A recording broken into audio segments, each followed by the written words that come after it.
ফসল কাটা নিয়ে চাঁপাইনবাবগঞ্জের কিরণগঞ্জ সীমান্তে ভারতীয় ও বাংলাদেশিদের মধ্যে সংঘর্ষের ঘটনায় দুঃখ প্রকাশ করেছে ভারতীয় সীমান্ত বাহিনী।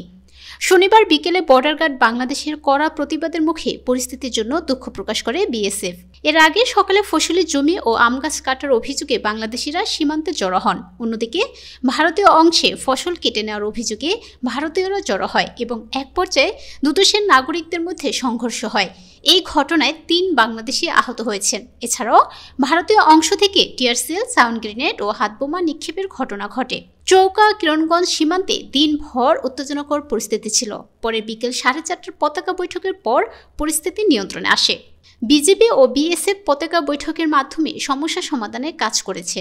বিজিবি জানায়, সকালে কিরণগঞ্জ সীমান্তের ভারতীয় অংশে জমি থেকে গম কেটে নেওয়ার অভিযোগ করে দেশটির নাগরিকরা। এ সময় ভারতের সীমান্তরক্ষীরা কয়েকজন বাংলাদেশিকে আটকাতে গেলে বাধা দেন গ্রামবাসী। এ নিয়ে দুই দেশের সীমান্ত বাসিন্দাদের মধ্যে উত্তেজনা শুরু হয়। এ সময় ভারত অংশ থেকে ককটেল, টিয়ার গ্যাস ছোড়া হয়। এতে বেশ কয়েকজন আহত হন। পরে খবর পেয়ে বিজিবিকে পরিস্থিতি স্বাভাবিক করতে বিএসএফ এর সঙ্গে যোগাযোগ শুরু করে। এছাড়াও বিজিবি ও বিএসএফ এর মধ্যে পতাকা বৈঠক হয়েছে। বৈঠকের সিদ্ধান্ত মোতাবেক শেষ খবর পাওয়া পর্যন্ত ভারতীয় বাহিনী ও বাংলাদেশ বাহিনী বেসামরিক নাগরিকদের সরিয়ে নিয়েছে।